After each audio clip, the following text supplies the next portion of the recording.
Morning सभी लोगों को।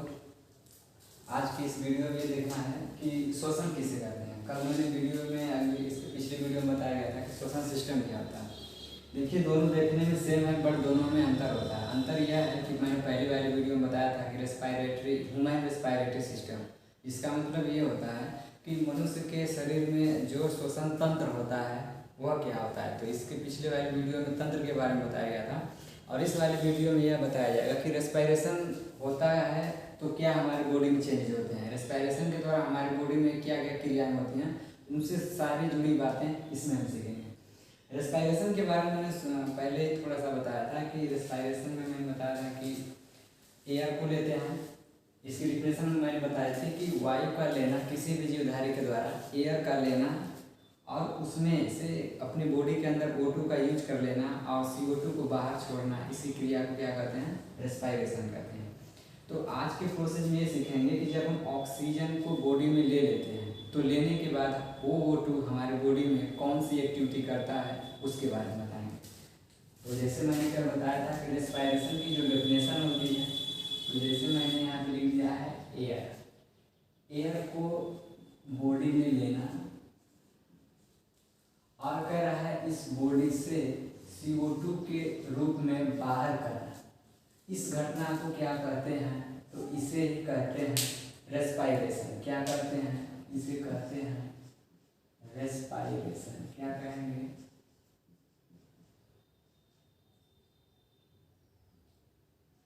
रेस्पिरेशन। अब कह रहा है कि जब हम एयर को लेते हैं तो कल मैंने बताया था एयर के साथ कह रहा है कि 4 गैसें जाती हैं। जैसे मैंने बताया था नाइट्रोजन है, इसके बाद मैंने बताया था O2 है, इसके बाद मैंने बताया था CO2 है, इसके बाद मैंने बताया था आर्गन। इस तरीके से 4 गैस जब हमारी बॉडी में जाती हैं तो कह रहा है कि जो नाइट्रोजन 78% पाया जाता है, O2 हमारा 20% पाया जाता है, CO2 हमारा 0.03% होता है और यह हमारा कह रहा है कि 1% होता है। तो कह रहा है कि इसमें से एयर में सभी गैसें मिली होती हैं और मिलने के साथ यह एयर में चली जाती हैं, एयर के सहारे से बॉडी में जाती हैं और बॉडी में जाने के बाद हमारी बॉडी क्या करती है, हमारी बॉडी के अंदर जो ब्लड होता है लंग्स में जाते हैं, फेफड़े के अंदर जो ब्लड होता है उस ब्लड में इसमें से एक ही गैस सॉल्युबल होता है, वो है कौन, O2। कौन सा है, O2 है।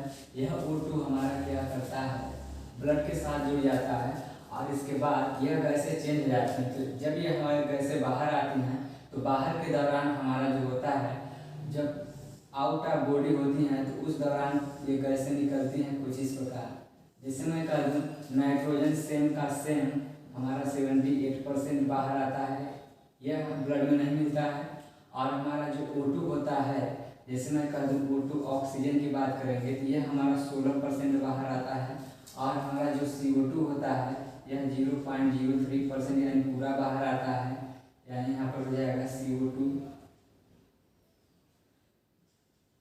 हमारा आता है 0.3% और जो हमारा आर्गन है यह आता है, कह रहा है कि 1%। कितना आता है, 1% आता है।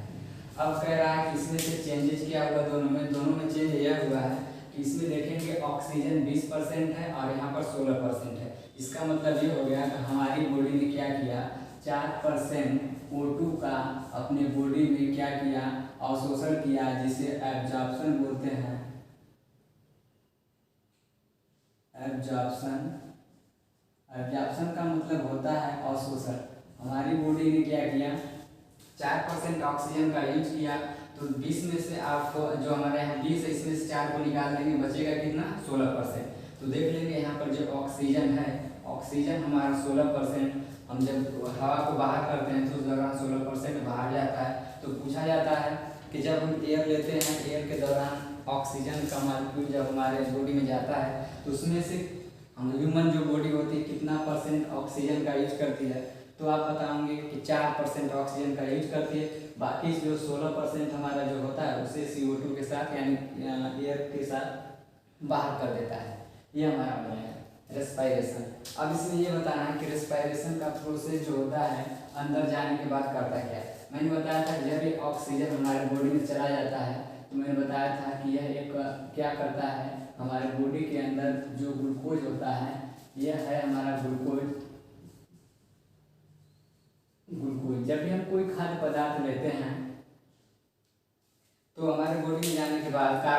डायरेक्ट से ग्लूकोज ही बनता है। तो जब ग्लूकोज हमारे बॉडी में खाद्य पदार्थ लेने के बाद बन जाता है तो उस दौरान इसमें O2 का मॉलिक्यूल आता है जो हमने शोषण के दौरान लिया है, ये हमारा हो जाएगा 4%। यह क्या करता है, इस ग्लूकोज को तोड़ देता है, तोड़ करके हमारे बॉडी में बनाता क्या है, तो ये बनाता है CO2 plus H2O plus ATP। क्या बनाता है, ATP बना दिया।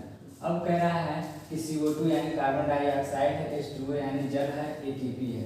अब कह रहा है कि CO2 जब हम क्या करते हैं, शोषण के दौरान एयर लेते हैं, CO2 को बाहर करते हैं तो O2 उसके साथ बाहर हो जाता है, H2O हमारा यूरिन के रूप में बाहर हो जाता है, और ATP जो हमारा है यह क्या है, यह हमारा एनर्जी वाला पार्ट है, और यह हमारे बॉडी में क्या होता है, संग्रहित कर लिया जाता है, जिसे हम बोलते हैं कि स्टोर कर लेते हैं।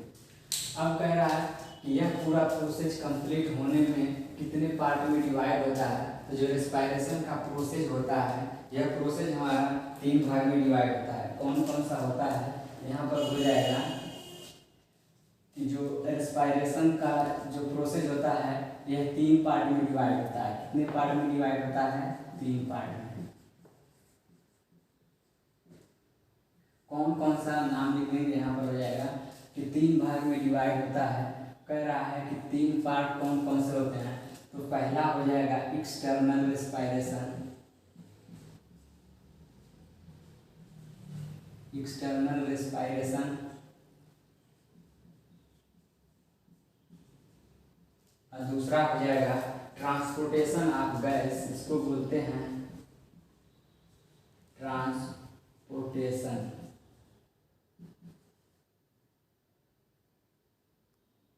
पोर्टेशन ऑफ गैस। और इसके बाद हो जाएगा इंटरनल, क्या हो जाएगा, इंटरनल, इंटरनल रेस्पिरेशन। ये हो जाएगा रेस्पिरेशन की डिफिनेशन कि एयर को लेना, CO2 को बाहर करना, इसे हम रेस्पिरेशन कहते हैं। रेस्पिरेशन के दौरान ये 4 मुख्य गैसें एयर में मिली होती हैं, और उसमें से जो O2 होता है वह हमारे ब्लड में सॉल्युबल होता है, और उसमें से 4% ऑक्सीजन का यूज हम कर लेते हैं। बाकी 16% ऑक्सीजन को कह रहा है कि जब हम CO2 को बाहर करते हैं तो उस दौरान ऑक्सीजन भी 16% बाहर हो जाता है। अब कह रहा है कि रेस्पिरेशन का प्रोसेस कंप्लीट होने में 3 चरण लगते हैं। 3 चरण में कंप्लीट होता है। कौन कौन से हैं, तो पहला हो जाएगा एक्सटर्नल रेस्पिरेशन, दूसरा हो जाएगा ट्रांसपोर्टेशन ऑफ गैस, और तीसरा हो जाएगा इंटरनल रेस्पिरेशन। एक्सटर्नल का मतलब होता है बाहरी शोषण, ट्रांसपोर्टेशन ऑफ गैस का मतलब होता है वायु का परिवहन हो जाएगा हिंदी, इंटरनल का मतलब होता है आंतरिक, रेस्पिरेशन का मतलब होता है शोषण यानी आंतरिक शोषण। अब कह रहा है कि एक्सटर्नल रेस्पिरेशन किसे कहते हैं। एक्सटर्नल रेस्पिरेशन का मतलब ये होता है कि जब कोई व्यक्ति क्या करता है, जब यहाँ पर हो जाएगा कोई व्यक्ति ऑक्सीजन को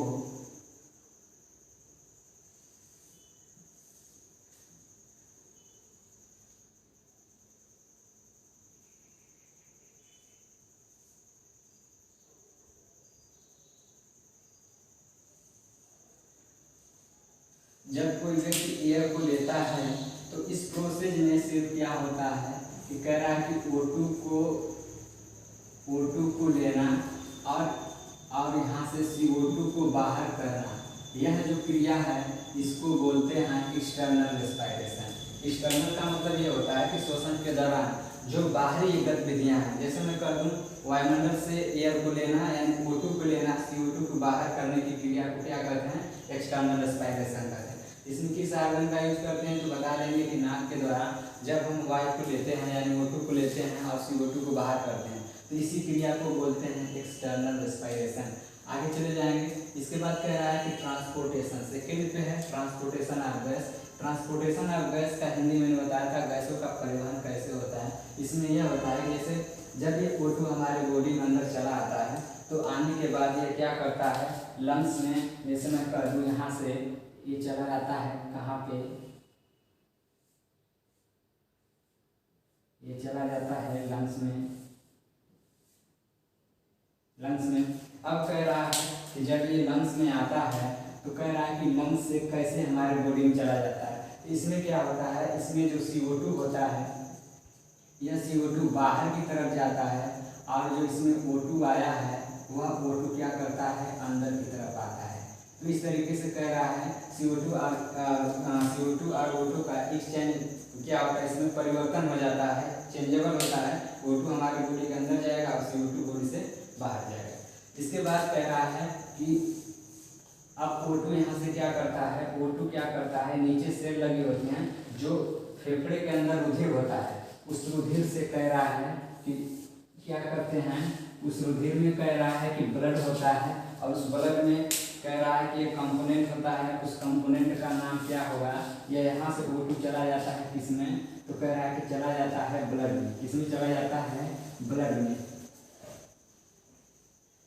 अब कह रहा है कि ब्लड के माध्यम से यहाँ से O2 क्या करता है, ब्लड में जाता है। तो ब्लड में क्या होता है, एक हीमोग्लोबिन नामक पदार्थ होता है। क्या होता है, हीमोग्लोबिन।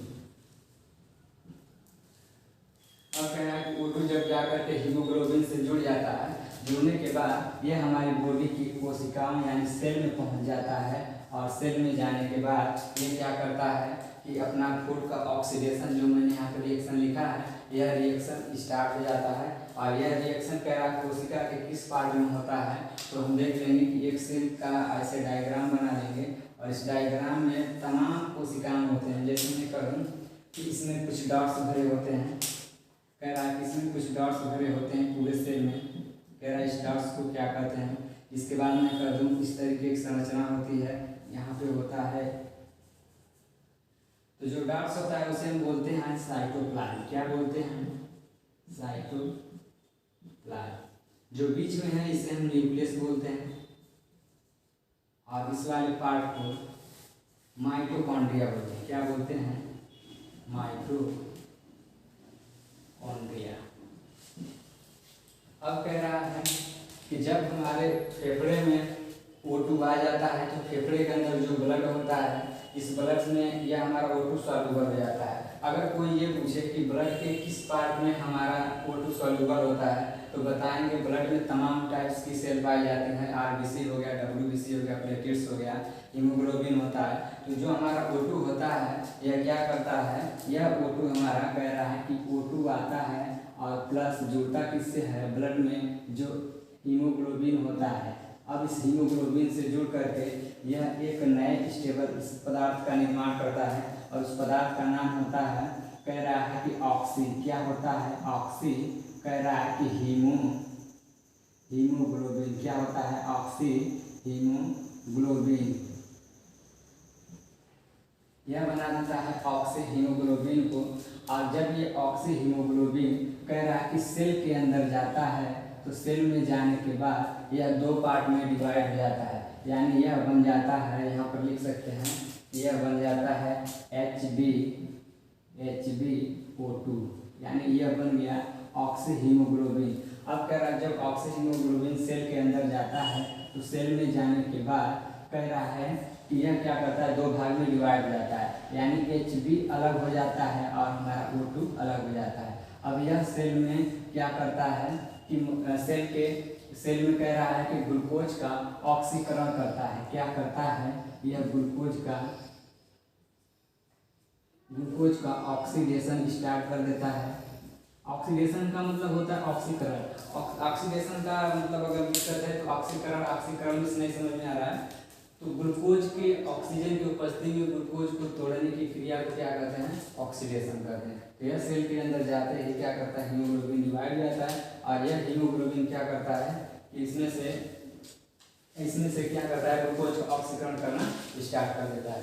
इसके बाद कह रहा है कि यह प्रोसेस किसमें स्टार्ट होता है, इधर देख लेंगे। मैंने बताया था कि सेल के अंदर स्टार्ट करता है, तो सेल में किस पार्ट में करता है, यहाँ पे लिखा गया है कि माइटोकॉन्ड्रिया। माइटोकॉन्ड्रिया में जैसे ये जाता है, जाने के बाद कह रहा है कि भोजन का ऑक्सीकरण स्टार्ट हो जाता है, और यहाँ पर क्या होता है कि ATP का निर्माण हो जाता है। इस वर्ग के आधार पर माइटोकॉन्ड्रिया को बोलते हैं कि माइटोकॉन्ड्रिया क्या होता है, power house of the cell कहलाता है। क्या कहलाता है, power house of the cell. अब कह रहा है कि इंटरनल, अगला होगा नंबर 3 पे आएगा इंटरनल। इंटरनल में क्या होता है,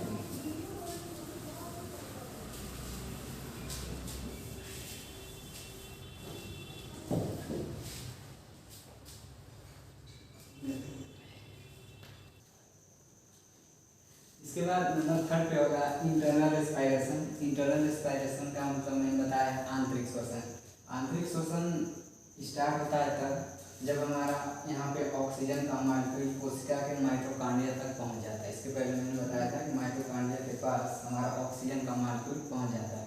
तो फिर इसके बाद क्या होता है, इसके बाद यह होता है कि माइटोकॉन्ड्रिया के अंदर यह वाला रिएक्शन कंप्लीट होता है, यानी ग्लूकोज का ऑक्सीकरण माइटोकॉन्ड्रिया के अंदर होता है। लेकिन अब ये बताना क्या ये डायरेक्टली हो जाता है कि या इनडायरेक्टली होता है, या इसमें कौन कौन से प्रोसेस होते हैं। फर्स्ट आप ये आप ध्यान रखेंगे कि इसमें कह रहा है कि जैसे ऑक्सीजन चला जाता है तो जो हमारा इंटरनल रेस्पायरेशन है कह रहा है कि यह 2 टाइप का होता है। कह रहा है कितने टाइप का, 2 टाइप का। क्यों होता है, क्योंकि जो यहाँ पर कह रहा है कि यह इंटरनल रेस्पायरेशन यह ऑक्सीजन की उपस्थिति में भी होता है और अनुपस्थिति में भी होता है, यानी ऑक्सीजन के एब्सेंस में भी होता है और प्रेजेंस में भी होता है। क्योंकि यह कैटाबोलिक प्रोसेस है। क्या है कि जो हमारा इंटरनल रेस्पायरेशन है कह रहा है कि यह कैटाबोलिक है। क्या हो जाएगा, कैटाबोलिक। कैटाबोलिक रिएक्शन है।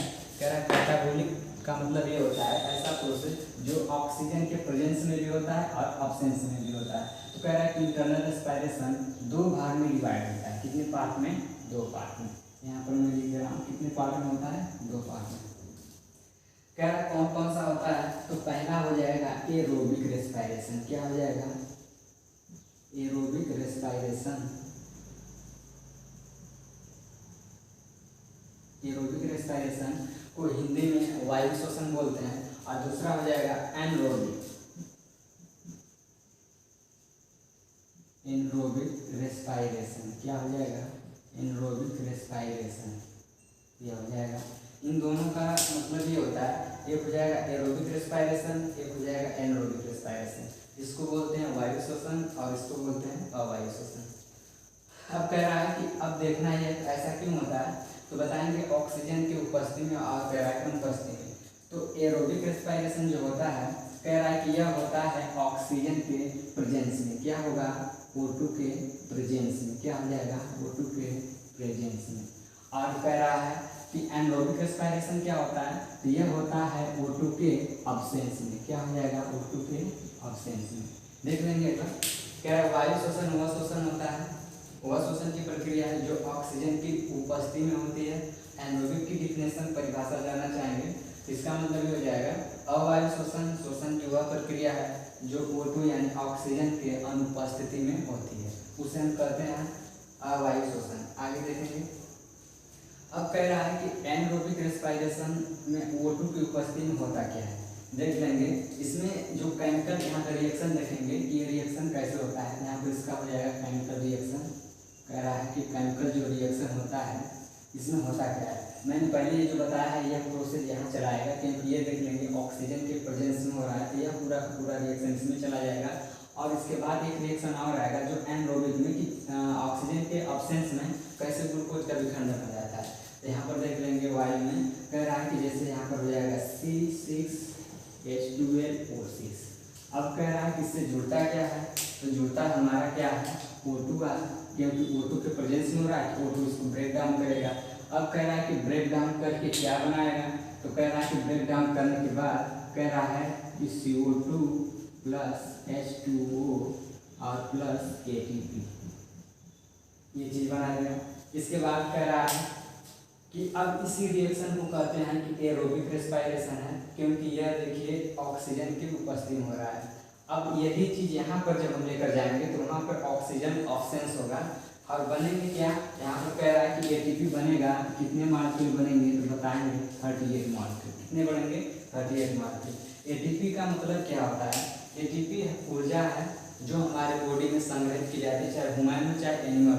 अगर पूछा जाए ऊर्जा किस फॉर्म में है, जैसे मैं कह दूँ करेंसी, आप मनी की बात करते हो तो करेंसी को बताते हैं कि कागज है, तो उसी प्रकार में पूछे एनर्जी क्या है, तो एनर्जी को आप किस फॉर्म में रखते हैं, तो बताएंगे ATP, जिसका फुल फॉर्म होता है यहाँ पर लिख दिया जाएगा कि एडिनोसिन ट्राइफॉस्फेट होता है। क्या होता है, एडिनोसिन ट्राइफॉस्फेट। क्या होता है, ट्राइफॉस्फेट। यह हो जाएगा फुल फॉर्म किसका, ATP का। अब कह रहा है कि इसमें क्या होता है, इसमें चले जाएंगे एक मिनट। इसमें कह रहा है कि अगर वायु श्वसन ऑक्सीजन की उपस्थिति में होता है तो कुछ ऐसे एनिमल का एग्जाम्पल बताइए जिसमें वायु शोषण होता है। तो कह रहा है कि नीचे एग्जाम्पल के तौर पे लिख देंगे किसमें किसमें होता है। तो फर्स्ट आपका ह्यूमन यानी मानव, मानव खुद है, जिसमें अगर पूछा जाए कि इन दोनों में से मानव में कौन सा शोषण होता है, तो फर्स्ट आप बताओगे एरोबिक रेस्पिरेशन यानी वायु शोषण मैन में होता है। तो पहला हमारा क्या हो जाएगा, यहाँ पे हो जाएगा मैन। अब कह रहा है कि दूसरा क्या हो जाएगा, जैसे मैं कह दूँ रेप्टाइल्स, रेप्टाइल। तीसरे नंबर पे हमारा हो जाएगा, कह रहा है कि यहाँ पर कह रहा है कि एनिमल, क्या हो जाएगा एनिमल, ये 3 एग्जाम्पल है। अगर कोई पूछे वायु शोषण किस में होता है तो बता देंगे मैन में होता है, रेप्टाइल्स में होता है, एनिमल्स में। अच्छा रेप्टाइल्स क्या होता है, रेप्टाइल्स एक क्लास है, इस वर्ग में ऐसे जंतु आते हैं जो भूमि पर रेंगते हुए चलते हैं। एग्जाम्पल के तौर पे जैसे मैं कह दूँ स्नेक हो गया, क्रोकोडाइल हो गया, ये सभी के सभी क्या हैं, रेप्टाइल्स हैं। और इस ऐसे एनिमल्स जो भूमि पर रेंग के चलते हैं उनके लिए एक विशेष क्लास बनाया गया है जिसमें रखा जाता है, यानी ऐसा वर्ग बनाया जाता है जिसमें ऐसे एनिमल आते हैं, उसे बोलते हैं रेप्टाइल्स। अगला है एनिमल, तो एनिमल में सभी एनिमल्स आ जाते हैं। तो कह रहा है कि एनिमल्स में कह रहा है कि एनिमल्स में कह रहा है जैसे काऊ है, बुफेलो है, गोट है, ये सभी के सभी क्या करते हैं, ये सभी इस कैटेगरी में आते हैं। और इसमें देख लेंगे ऑक्सीजन के प्रेजेंस में ये लोग अपना रेस्पिरेशन करते हैं। अगला है कह रहा है कि एनारोबिक रेस्पिरेशन है यानी अवायु श्वसन है। इसके पहले मैंने डिफिनेशन बताया है कि जो ऑक्सीजन के ऑब्सेंस में होता है, मैंने यहाँ पे लिखा ऑब्सेंस में होता है, इसे अवॉइड करते हैं। अब क्या इसमें क्या है, इसमें पहले क्या हो जाएगा, इसमें भी ग्लूकोज का ब्रेकडाउन होता है, लेकिन कह रहा है कि 6H2NO6, इसमें कह रहा है कि ग्लूकोज का ब्रेकडाउन डायरेक्टली होता है। और कह रहा है किसमें होता है, तो कह रहा है कि इसमें बनाते हैं एथेनोइक एसिड बनाते हैं। क्या बनाते हैं,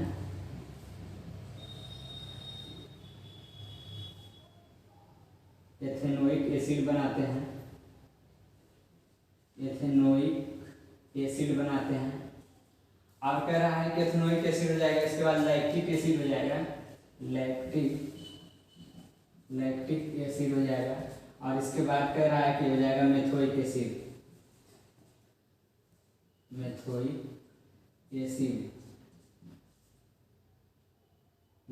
एसिड। इसके बाद कह रहा है क्या बनाता है, तो +2 ATP, क्या बनाता है, 2 ATP बनाता है, ये देखिए। तो ये हो जाएगा हमारा, इसमें देख लेंगे कहीं पर ऑक्सीजन नहीं है, ग्लूकोज हमारा डायरेक्टली कन्वर्ट हो जाता है किसमें, कह रहा है ethanoic acid, lactic acid, methanoic acid में। और एटीपी के कितने मॉलिक्यूल बनाते हैं, तो कह रहा है कि 2 बनाता है। कितना बनाता है, तो यहाँ पर 2 मॉलिक्यूल बनाता है। और इसमें अब इस प्रोसेस को क्या कहा जाता है, तो कह रहा है कि इस प्रोसेस को कहा जाता है ग्लाइकोलिसिस। इस प्रोसेस का नाम दिया जाता है एक और, तो इसी को बोलते हैं ग्लाइकोलिसिस, याद रहे ग्लाइकोलिसिस। ग्लाइकोलिसिस का मतलब होता है ग्लूकोज का ब्रेकडाउन, ग्लूकोज का ब्रेकडाउन ही ग्लाइकोलिसिस कहलाता है। तो ये आपका हो गया रेस्पिरेशन। अब कह रहा है कि यह घटना किसमें होती है, तो जैसे मैं कह दूं कि यह वाला घटना जो है, अगर मैं पूछूं यह किसमें हो रहा है, यह पूरा का पूरा प्रोसेस किसमें संपन्न हो रहा है, तो आप बताएंगे कि यह पूरा का पूरा प्रोसेस किसमें हो रहा है। यहाँ पे मैं नाम लिख दे रहा हूँ, यह होता है कोशिका के माइटोकॉन्ड्रिया में। किसमें होता है, कोशिका के माइटोकॉन्ड्रिया में। अगर मैं पूछूं यह कोशिका के किस पार्ट में होता है, तो आप बताओगे यह कोशिका के साइटोप्लाज्म में होता है। किसमें होता है, साइटोप्लाज्म, किसमें होगा, साइटोप्लाज्म। तो ये हो गया आपका रेस्पिरेशन। और इसके पहले बताया गया था रेस्पिरेशन सिस्टम। तो पूरा का पूरा देख लेंगे एक तरफ से कैसे होता है रेस्पिरेशन। इसके बाद में बताया था एयर को लेना, CO2 को बाहर करना, रेस्पिरेशन कहलाता है। रेस्पिरेशन 3 चरण में कंप्लीट होता है। एक्सटर्नल है, ट्रांसपोर्टेशन ऑफ गैस है, इंटरनल है। इसमें सिर्फ O2 को लेना, CO2 को रिलीज करना आता है, नई क्रिया को एक्सटर्नल कहते हैं। अब कह रहा O2 का कोशिकाओं तक पहुंचना है, कह रहा कि ट्रांसपोर्टेशन ऑफ गैस कहलाता है। इंटरनल रेस्पिरेशन का मतलब होता है आंतरिक श्वसन। इसमें कैटाबोलिक रिएक्शन होता है जो ऑक्सीजन के प्रेजेंस में भी होता है और अब्सेंस में भी होता है। इसी के आधार पे जो हमारा इंटरनल रेस्पिरेशन है, इसको 2 कैटेगरी डिवाइड कर देते हैं। पहला हो जाएगा हमारा, कह रहा है कि एरोबिक रेस्पिरेशन और दूसरा हो जाएगा एनरोबिक रेस्पिरेशन। इसके बाद कह रहा है कि एरोबिक रेस्पिरेशन का हिंदी वायु श्वसन होता है, इसका होता है अवायु। वायु श्वसन में बताएंगे कि वायु श्वसन की वह क्रिया होती है जो ऑक्सीजन की प्रेजेंस में या उपस्थिति में होती है। इसमें देख लेंगे हमारा ग्लूकोज का ब्रेकडाउन हो रहा है ऑक्सीजन की उपस्थिति में और बना क्या रहा है CO2 H2 और ATP। अब कह रहा है कि ATP एक ग्लूकोज का एक मॉलिक्यूल टूटता है, कितने ATP बनते हैं, तो 38 बनता है। ATP का फुल फॉर्म एडेनोसिन ट्राइफॉस्फेट है। अब कह रहा है कि अगर ऐसा रेस्पिरेशन होता है तो पृथ्वी पर कुछ एनिमल्स का ऐसा नाम बताइए जिसमें इस तरह का रेस्पिरेशन होता है। तो उस एनिमल्स का नाम जैसे यहाँ पर है, पहला एग्जाम्पल मैन है, मैन में वायु श्वसन होता है, रेप्टाइल्स है, एनिमल्स है, इसमें हमारा होता है वायु श्वसन। अगला है अवायु श्वसन, यह ऑक्सीजन के ऑब्सेंस में होता है। कैसे ग्लूकोज का ब्रेकडाउन होता है, ग्लूकोज स्वतः ही क्या करता है, टूट जाता है 2 ATP में और इसके साथ और क्या बनाता है, एथेनोइक एसिड है, लैक्टिक एसिड है और मेथनोइक एसिड है। अब कह रहा है कि इसमें 2 ATP बनता है और इसमें 38। पूछा जाता है अवायु श्वसन में कितने ATP बनते हैं, तो 2। अब कह रहे हैं बार बार ATP आ रहा है, तो ATP का मतलब क्या होता है, तो ATP का फुल फॉर्म होता है एडेनोसिन ट्राइफॉस्फेट। तो आज के वीडियो में बस इतना है और बाकी देख लेना।